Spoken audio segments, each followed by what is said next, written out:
Assalamualaikum warahmatullahi wabarakatuh.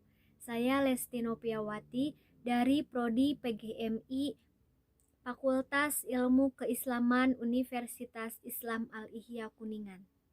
Saya di sini akan menjawab soal UAS dari mata kuliah Pengantar Ilmu Tafsir dengan dosen pengampu Bapak Agus Jamzam Nur, MPD. Nomor 1. Apa judul makalah kelompok pertama? Sebutkan ayat dan surat apa yang dibahas serta bagaimana tafsiran atau penjelasannya.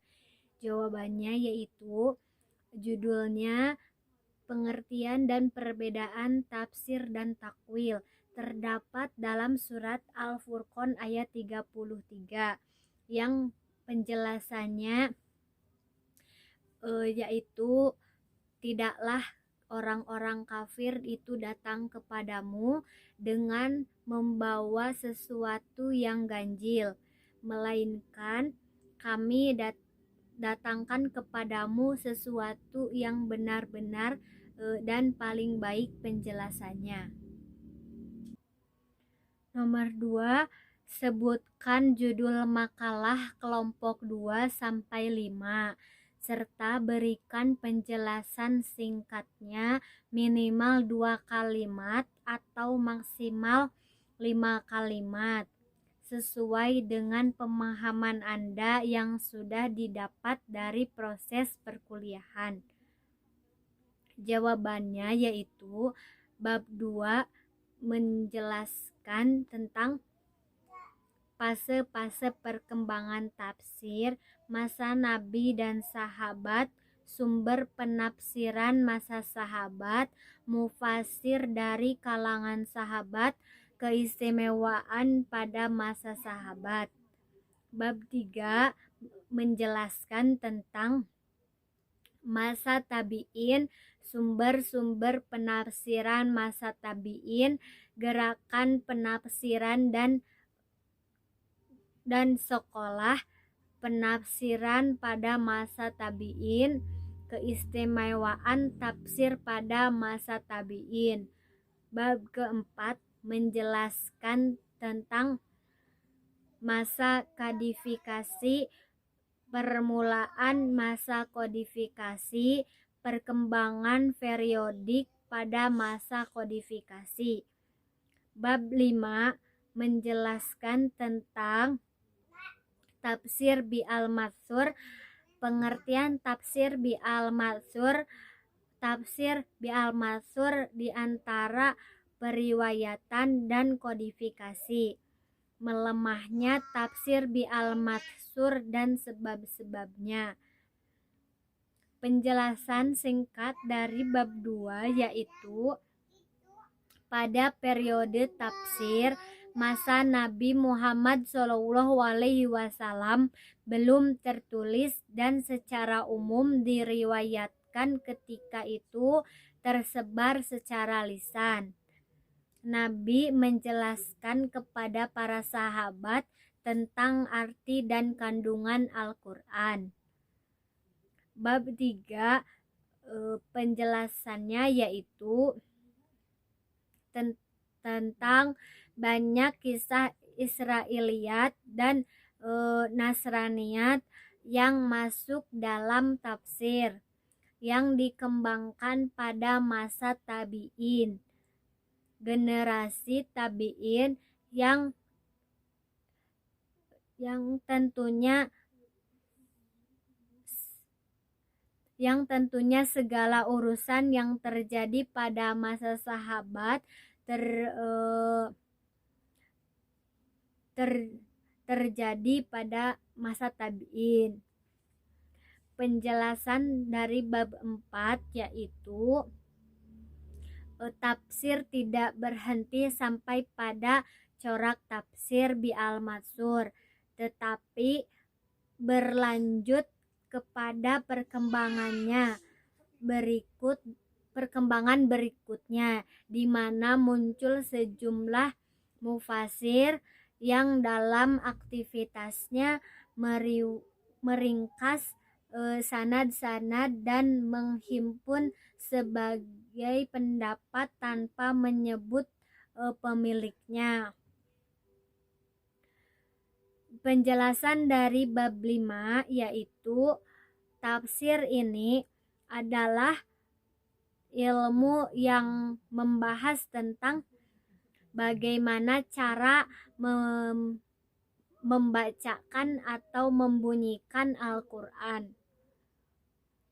Tafsir bi al-Matsur adalah suatu usaha untuk memahami ayat-ayat Al-Quran dengan al-hadis.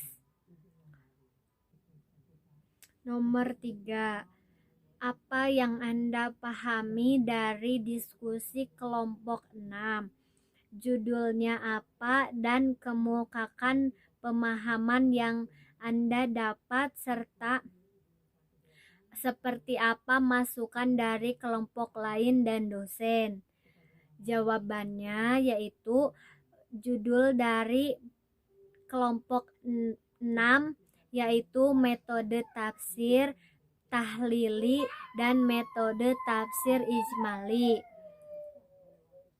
Metode tafsir tahlili merupakan salah satu metode dalam penelitian tafsir. Metode ini berusaha untuk menganalisa dan menjelaskan ayat-ayat Al-Quran secara keseluruhan. Tafsir ijmali merupakan penafsiran dari Al-Quran dengan uraian singkat dan jelas, tanpa uraian yang panjang lebar. Nomor 4. Sebutkan Anda dari kelompok berapa setelah pelaksanaan UTS. Apa judul makalah Anda dan kemukakan secara singkat bagaimana isi pembahasan makalahnya. Jawabannya yaitu saya dari kelompok 5 setelah UTS dengan judul Gaya Bahasa Al-Quran dan Uslub Al-Quran. Al-Quran adalah salah satu kitab yang memberikan syafaat bagi umat yang membacanya. Al-Quran juga merupakan pedoman hidup bagi umat Islam. Keindahan Al-Quran dalam bentuk bahasa adalah aspek yang menjadi ciri keistimewaan Al-Quran dalam bentuk sifat, huruf, dan tertib dalam susunan kata. Nomor 5. Coba Anda jelaskan perbedaan tafsir dan takwil, serta berikan masing-masing contohnya. Jawabannya yaitu tafsir menerangkan tentang makna lafaz yang telah diterima selama 1 hari. Selain itu juga menetapkan ayat yang dikehendaki Allah Subhanahu wa Ta'ala. Takwil menetapkan makna yang dikehendaki suatu lafaz yang dapat menerima banyak makna karena didukung oleh dalil. Contoh dari tafsil dan takwil. Firman Allah Subhanahu wa Ta'ala dalam surat Al-Baqarah ayat 2 yang berbunyi la raiba fi, tidak ada keraguan di dalamnya. Jika diartikan la syarka fihi, tidak ada kebimbangan di dalamnya, maka ini adalah tafsir. Jika diartikan tidak ada keraguan di kalangan kaum yang beriman, maka ini adalah takwil. Itu saja yang dapat saya jawab dari soal-soal UAS. Kurang lebihnya mohon maaf. Wassalamualaikum warahmatullahi wabarakatuh.